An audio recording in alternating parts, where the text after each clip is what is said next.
Hi, I'm Chana Mizrahi, the owner of Mazette Wigs, and today I'm going to talk about hair density and what that means and how it relates to wig density and volume.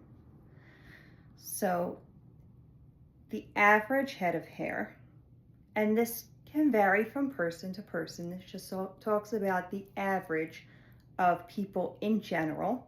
The average head of hair is 100% density. So again, this could vary from person to person. So maybe your head of hair, your natural head of hair, maybe you have 80% density or 90% or 120%. Maybe you have very thick hair. You even have 150% density. But 100% density is the average head of hair that most people have on average, if they have a healthy, normal head of hair. So if we were to say that a wig has 100% density, we would mean that it is as thick as a normal, average, healthy head of hair. Now, we wouldn't want a brand new wig to have 100% density. Why? Because for a normal, healthy head of hair, you lose hair, you shed hair every day. When you brush your hair or when you take a shower, you'll notice there's hair on the floor. You walk around throughout the day, or if you cover your hair, you take your head covering off, there's hair inside it. You walk around throughout the day, there's hair that you leave around, there's hair in your hairbrush. We shed. You can lose anywhere from, actually this can vary by hair color. Did you know that some hair colors shed more than others? You can lose anywhere from 80 to 200 hairs per day, and that's completely normal and healthy. Certain health conditions can cause more hair loss than that, and pregnancy and other hormone conditions can prevent hair loss, making hair temporarily thicker. And then it all falls out after you give birth, which makes you think that your hair got so much thinner, but in fact, it just went back to what it was before in most cases. But anyway, it's normal to lose anywhere from 80 to 200 hairs per day, which is quite a lot. However, we also regrow that many new hairs per day on average. This regrowth does decline a little bit as we age. That's why as we get older, our hair tends to get a little bit thinner over time for most people. But with our wigs, obviously they're not growing any new hair. They're also not losing at the same rate as our heads, not if they're decently made. Anyway, they definitely should not be losing anywhere near that rate. But they're also not growing any new hairs. So we want them to start off definitely thicker than our scalps, but at the same time, we don't want them to be super thick because that could get really uncomfortable. You also don't need so much density for volume. So an ideal number that I like to start off with, depending on the construction of the wig, is anywhere from 110% to 130%. Some people really like a lot of density. I might, in a special case, go up to 150% density. I rarely do that, and I really discourage that. I really would never go higher than 150% density, and I would never go lower than 110% density. So now you might be wondering, but what if I really like a lot of volume? So the answer to that is you don't really need a lot of density for a lot of volume.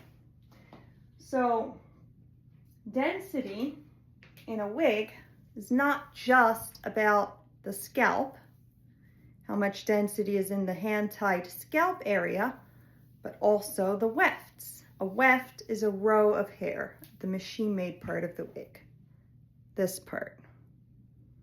Each of these rows is called a weft. You could see from the inside where the wefts are because of where the seams are, the lines. Each of these lines is a weft or a row of hair. And then this is the hand-tied part, the scalp.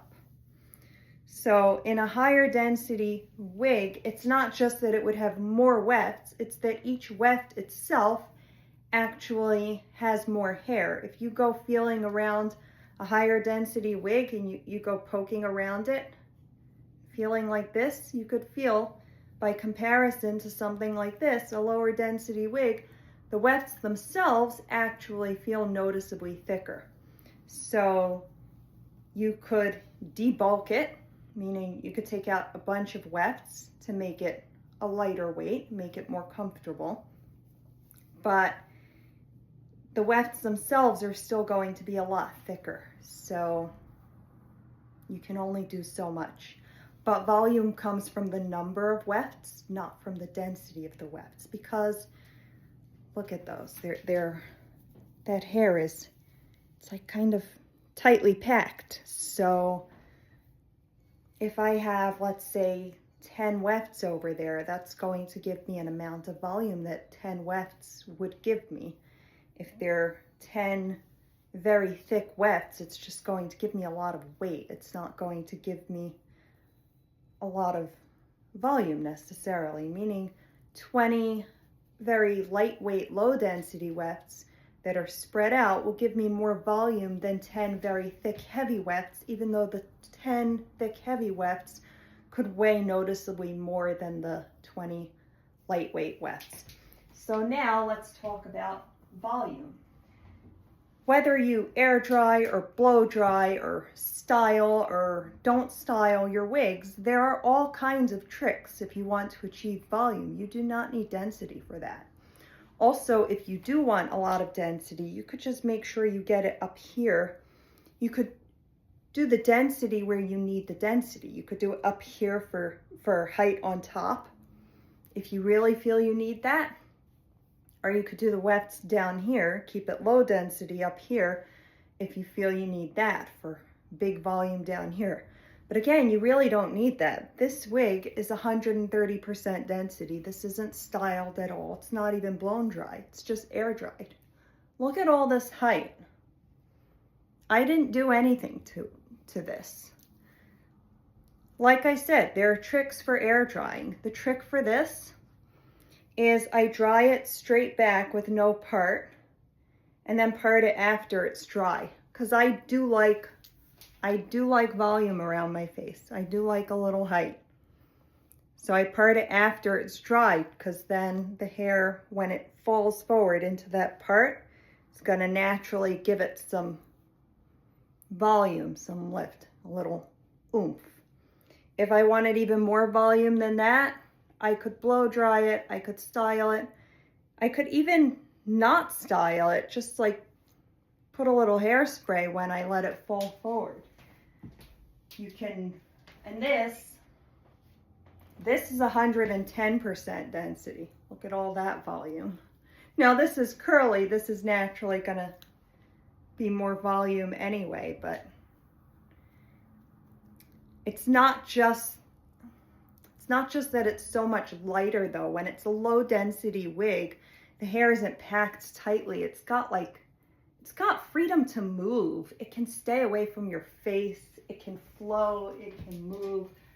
But anyway, I want to just try on. So this is 130% density. I'm just going to put on a straight textured 110% density. I'll be right back. I just want to put on 110% density wig just to show you. And this one also is not styled at all. It's just air dried. Just to show you how you don't need density to achieve volume. Now this is not my size or my color, but I just grabbed one off the rack without really looking.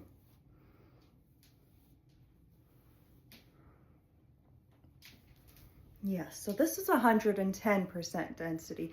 I do feel a difference in the lightness. It does feel noticeably lighter. Even though that's a low density wig, this is a ridiculously low density wig. They look very different in the center part and without my widow's peak. But yeah, see, it doesn't look too thin. It could be styled or dried flat because it is very low density, but it doesn't have to be. If you want volume, you can get volume. You don't need density for volume. See, even just like messing it.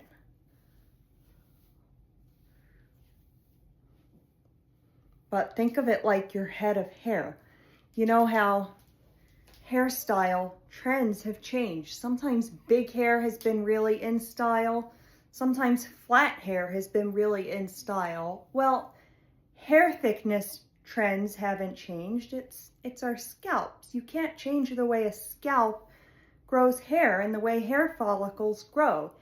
It grows the way it grows. It's nature. You can't do anything about it. So obviously, all that's changed is the way we cut it, the way we style it.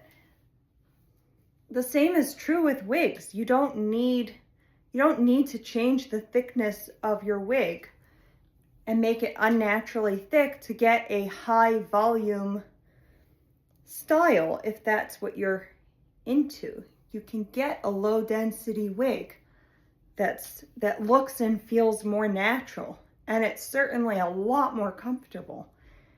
And you can style it any way you want, or you don't even have to style it. You could just dry it. Like I said, there are all kinds of tricks to drying it. You could dry it with like heatless curls, with heatless rollers. You could do it the lazy way.